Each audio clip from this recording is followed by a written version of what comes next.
Okay, we move on. 1 p.m. Eastern, Cleveland Browns 2-1, 0-1 on the road. Minnesota Vikings 1-2, 1-0 at home. My only futures are on the Cleveland Browns for AFC and Super Bowl.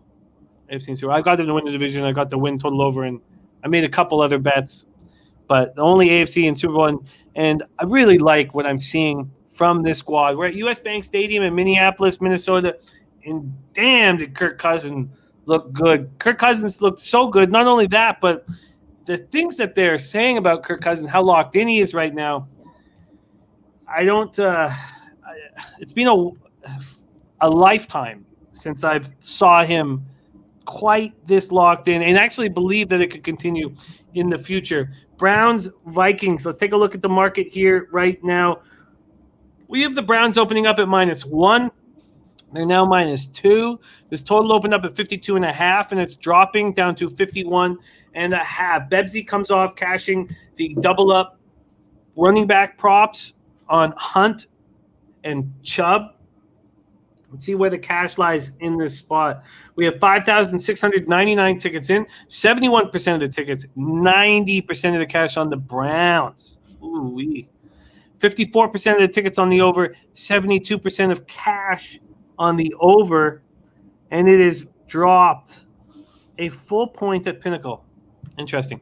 Browns coming off a dominant 26-6 home win over the Bears. Baker 19-31, 246 yards, 1 touchdown, no picks. ODB returned to the Browns, caught 5 passes for 77 yards, and said all the right things afterwards. Kareem Hunt ran 10 times for 81 yards and a touchdown, also caught 6 passes for 74 yards. Nick Chubb ran 22 times for 84 yards, but it was all defense that did the damage. Garrett, and I shouldn't say that, I guess, running the ball down their throat and keeping the defense fresh is very helpful. But Myles Garrett, 7 tackles, franchise record 4.5 sacks, 6 quarterback hits. As a team, they got 15 quarterback hits on Justin Fields. They held him to just 1 net passing yard. They destroyed this team. They out-yarded them 418-47. Now, Greg Newsome, calf injury, will undergo an MRI. He was supposed to undergo that yesterday, but I couldn't find out what's going on with him. He had a pass breakup and 3 tackles before leaving. Offensive tackle Chris Hubbard and linebacker Sione Takataki are listed as questionable. Vikings come in off a big 30-17 home win over the Seahawks. They beat Seattle for the first time with Pete Carroll and Russell Wilson as the quarterback. Impressive. Kirk Cousins, 30 of 38 for 323 yards, 3 touchdowns, no picks. Justin Jefferson, 9 catches for 118 yards, 1 touchdown. Tyler Conklin, 7 catches for 70 yards, 1 touchdown. And with Dalvin Cook out of the lineup, Alexander Madison was excellent. 26 carries, 112 yards, caught 6 passes for 59 yards. Eric Kendricks was all over the field, 11 tackles, 1 sack. Anthony Barr inactive for the 3rd straight game. He's not played in more than a year. So who knows what you're going to get when he comes back, but we know what he's capable of. Here we go, Bebsie. I'm excited about hearing your breakdown. Browns, Vikings, take it away.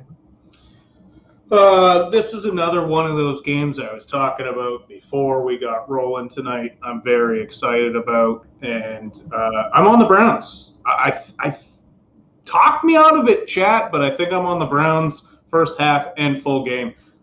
Reason being, a couple of reasons. One, I just think top to bottom, vastly superior team. Tough loss in week 1 against the Chiefs. Other than that, the Browns are a 3-0 football team right now. This is a very, very well-balanced football team. And look, I heaped praise on Kirk Cousins last week. I got made fun of for heaping praise on Kirk Cousins last week. I still like Kirk Cousins. But really what this boils down to for me is Kevin Stefanski going against his old team, going against Zimmer, who, I mean, he's not close to the best coach in the league. That crown has been passed from Gase to Nagy. But I fully trust Kevin Stefanski to go and attack his old team and just take apart. This is a 1-2 punch running game. I don't know the story on Dalvin Cook right now. I'm not sure if that makes a big difference, to be honest with you. I just think Cleveland, better team, top to bottom. Yes, their defense was rested because of how well they were running the ball. I don't think it's going to be that much different this week. Yeah, of course, I think the Vikings have better linebackers. Well, I don't know. Roquan Smith's pretty good. I still think this is just a well-balanced offense for Cleveland and a very, very good defense that patched some of the holes up in the offseason. I'm riding high on the Browns right now. No, I love hearing that, and I sometimes, and this really hurts me in NHL late in the year. I'm getting lackadaisical because I have the futures on them, and I don't want to compound any kind of losses here. I think that's my fear. I also think that Vikings are a good football team. They're a better football team than I expected them to be this year, and I'm hesitant. Some interesting stuff from the chat. Trusty on a double up here with you, first half and full game. Raldi Mania says, I think Vikings offense can definitely score on Browns, but when it comes down to it, this is a game of what defense is going to get more stops. Do we believe in the Vikings defense? Absolutely not.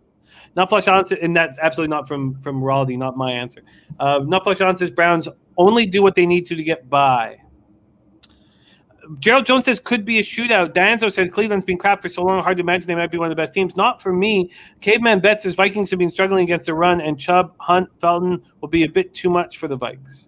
Viper says the total's gone over in 8 of Minnesota's last 10 games at home. Dennis Garcia says the combined record of Cleveland opponents is 3-6. So very good points brought up to everybody. How about this, Bebsie? Okay. Right. Let's take into account that the Chiefs is one of those teams, and that's very uncharacteristic of the Chiefs who have lost 2 games out of 3.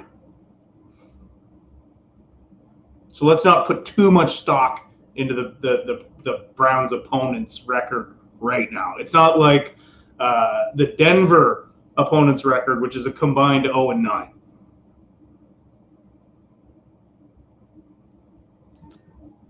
Yeah, no, that's a good point. From a total standpoint, do you see this as being a shootout type game? This total opened up at 52.5, dropped a point to 51.5, but a lot of money's on the over. What? Sorry, I'm. Oh, and Slat's wondering if you're also going to double up on. I'm talking about the total here. 2 questions here. Are you interested in the total? Do you think this will be an over or under type game? And Slatsy wondering if you're going to be back on the double up for Browns running back props. I got to see what the number is, but yeah, that's been live for me a lot, and it's cashed more times than it hasn't, and even when it hasn't cashed, at least one of them has covered. So. It's been a relatively safe bet for me. That's why I keep going back to that well.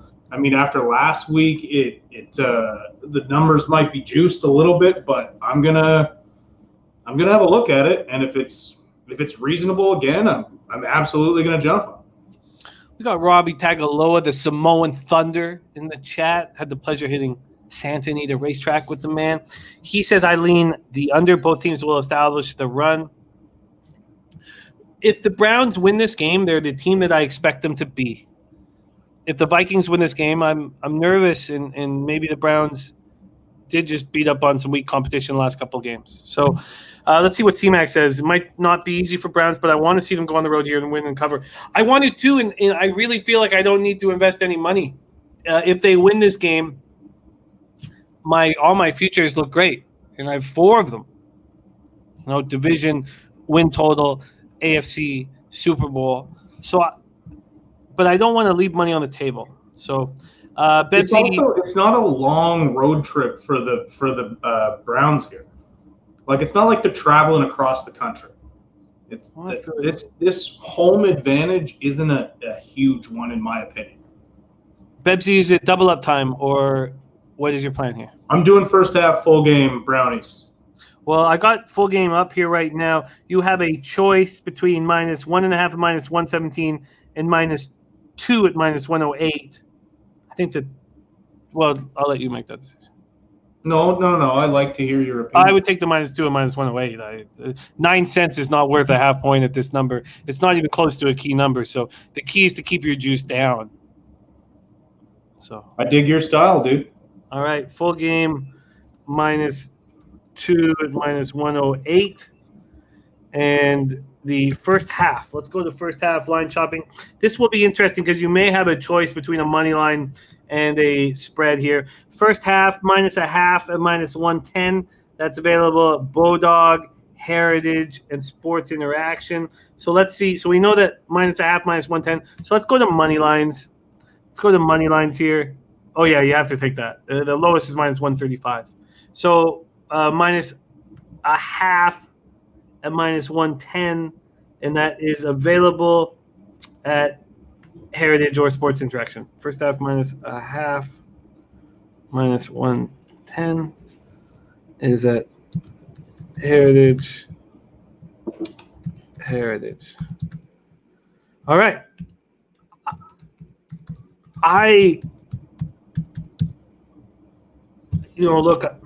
Look, these aren't big bets for me, but 4 of them on the Browns at $200 a pop is $800. So I don't think I'm going to invest anything here. I'm just going to cheer on the Browns heavily. And look, I don't want it to cost me money, but I'm also curious to see if I'm going to be right. And I think this game will lead to the answer. So at this point, I'm not moving on anything. And Bebsie, lean under over at the total of 51.5. Do you have a lean? I would probably lean the over just because I really think late in the game we could see Kirk Cousins start airing that ball out. And listen, he has maybe the best 1-2 punch receiver combo in the NFL right now. Yeah, there's a ton of great 1-2 combos, but I love Thielen and Jefferson. They're so good. So, I think you could see this covering late because of the Vikings receivers. But I would lean over. I'm not going to touch it. I think this could also just be a smash mouth running game, but I don't think it will be.